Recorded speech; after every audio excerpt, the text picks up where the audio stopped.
This video will be an introduction to scientific notation. So scientific notation is a way to express very large or very small numbers. A number is said to be in scientific notation when it's of the form a times 10 to the n, where the absolute value of a is between 1 and 10, meaning it's a one-digit number. So, for example, it could be, well, let me give you several things. Let's decide if these are in scientific notation or not.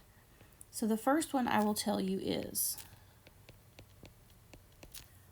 so you can see that it is a number multiplied by a power of 10. And then you can see it has one digit other than 0 in front of the decimal. So that's the key things that you're looking for. In order to be in scientific notation, it has to be multiplied by 10 to a power, and it has to have one digit in front of the decimal. So the first one that I just gave you, 3.12 times 10 to the 5th, is in scientific notation. So let's look at a list of other ones to see if they're in scientific notation. So I've added a list now on the right, and we're going to determine if they are or are not in scientific notation. So the first one, we can say yes, that one is in scientific notation. The second one, this one is not in scientific notation because I have a two-digit number in front of the decimal. So I have a 15. This is not in scientific notation. So no, this one is not in scientific notation because of that 15. So let me go back and erase. Whoops. Well, I can't erase just the 3. So let me just, I don't want it to be highlighted because I'm highlighting the mistakes. So we'll just put it back like that. Okay, so in the third one, we have 3.56 times 10 to the negative 2. So we have a one-digit number in front of the decimal, just a 3, and it is multiplied by 10 to a power. It's okay that the power is negative. So yes, this one is in scientific notation. The fourth one, notice that the number in front of the decimal is a 0. This is not considered scientific notation. The number in front of the decimal needs to be a number other than 0. So a single number other than 0. Okay, so this one is not in scientific notation. The fifth one, 9.865, that part looks good. There's a number, one digit in front of the decimal. However, notice that it's not multiplied by 10 to a power. It's multiplied by another number, 5 to the power of 10. This is not in scientific notation either. And then the last one, we have negative 8.65 times 10 to the 4th. It's okay that the coefficient is negative, so a negative is fine. There's only one number in front of the decimal, it's an 8. It's multiplied by 10 to the power 4, so this one is good. This one is in scientific notation. So hopefully this will give you an idea of what scientific notation should look like. So you have different exponents. You could have a positive exponent or you could have a negative exponent. A positive exponent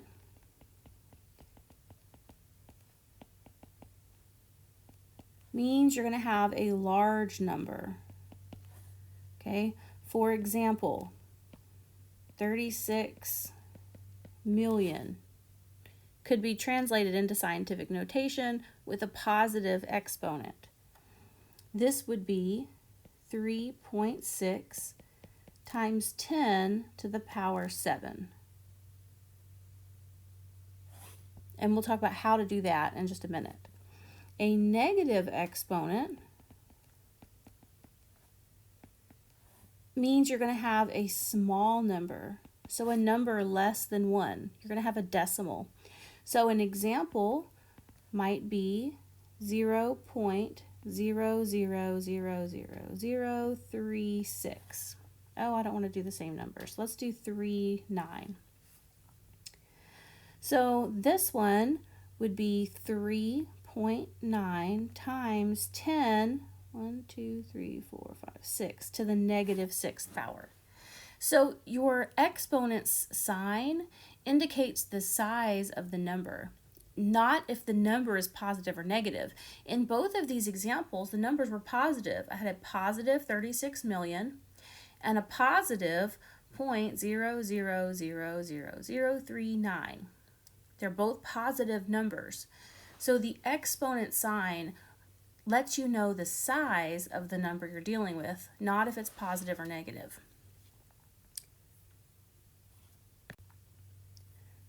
So here is a how-to convert a decimal to scientific notation. Okay, so really the word decimal is deceiving. You think that means just like my second example that I showed you, the negative exponent, but it doesn't mean that. It just means how to convert a number in normal, quote-unquote, normal form to scientific notation. So for 37,000 is number 1. We want to first look at if the power of 10 is going to be positive or negative. So remember, if it's larger than 10, it will be to a positive power. If it's smaller than 1, it's going to be to a negative power. So since this is a big number, it's going to be something times 10 to a positive. So positive exponent. The way you decide where the what the exponent should be and what your number in front of the times sign should be, you want one digit in front of the decimal point. So our first digit that we see is a 3. So we want it to be 3 with a decimal after it. Currently, our decimal is at the end of the number. So what we want to do is see how many times we would have to move the decimal from where it currently is to get it where we want it. 1, 2, 3, 4. So we would need to move it 4 times to get it where we want. So we want it to be 3.7. Since we move it 4 times, we would put 4 as our exponent. So our exponent comes from how many times did you move the decimal. If it's a large number, it will be a positive exponent. If it's a small number, it will be a negative exponent. Number 2, we can see where our decimal currently is. Remember that we want it to be after the first digit other than 0. So we want it to be after the 7. So we want to see how many times we have to move our decimal to get it there. 1, 2, 3. So we'd have to move it 3 times. Since we started with a small number, it's going to be a negative exponent. So it's going to be negative 3. So 7.8 times 10 to the negative 3. Okay, number 3. This one is also a small number, so it's going to have a negative exponent. Right now, my decimal's here. I want it to be after the 3. So it's going to be 3.194 times 10 to some negative power because it's a small number. 1, 2, 3, 4, 5, 6. So I moved it 6 times. So it would be 3.194 times 10 to the negative 6th power. Our final example, we want our decimal to be here. So we want the number to be 1.29. And right now our decimal is here. So it's going to be a positive exponent because we have a large number. And let's see how many times we would have to move. 1, 2, 3, 4, 5, 6, 7. So we'd have to move our decimal 7 times to the left. So we would have the exponent of 7. Now let's go the other way. What if we're given scientific notation and we're asked to write it in normal form, right? Write it as a decimal or a whole number, depending on what the case is or how you look at it.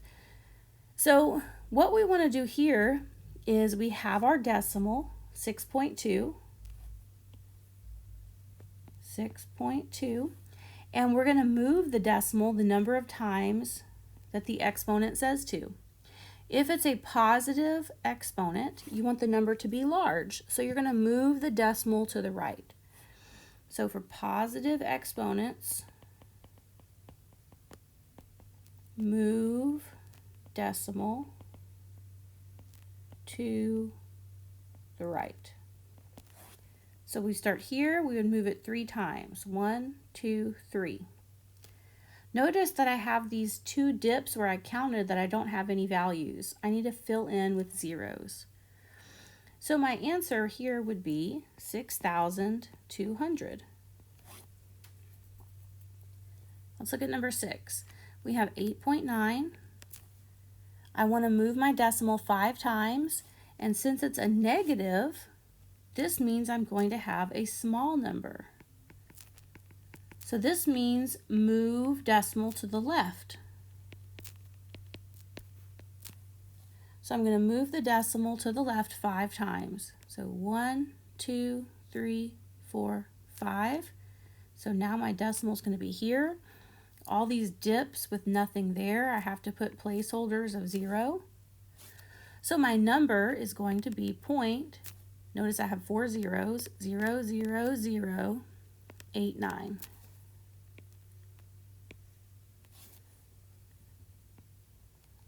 Okay, so again, number 7, we're going to write our number down that we have, 2.15.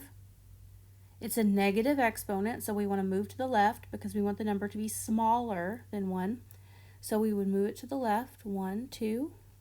Our decimal would be here. We'd add 1, 0. So 0.0215 is our decimal. The last example, we have 7.763. And let me move my numbers over so I have more room. I got really obnoxious with this number. Okay, so I wanted to move the decimal 11 times. It's a positive, so I'm going to move it to the right. So 1, 2, 3, 4, 5, 6, 7, 8, 9, 10, 11. Okay, so now all these dips, 1, 2, 3, 4, 5, 6, 7, 8, I have to add zeros. And the decimal's at the very end. So I had 8 zeros. So let's see, 7, 7, 6, 3, 1, 2, 3, 4, 5, 6, 7, 8. And I start at the back and start counting my way over with commas. So that one was pretty annoying, right? With a power of 11. Imagine if you had like the power of 56. You're clearly not going to want to write, 53 zeros or whatever it is. So that's the power of scientific notation. If you have an extremely large number or an extremely small number, it's useful to have scientific notation to write it so that you don't have to write all of the zeros down.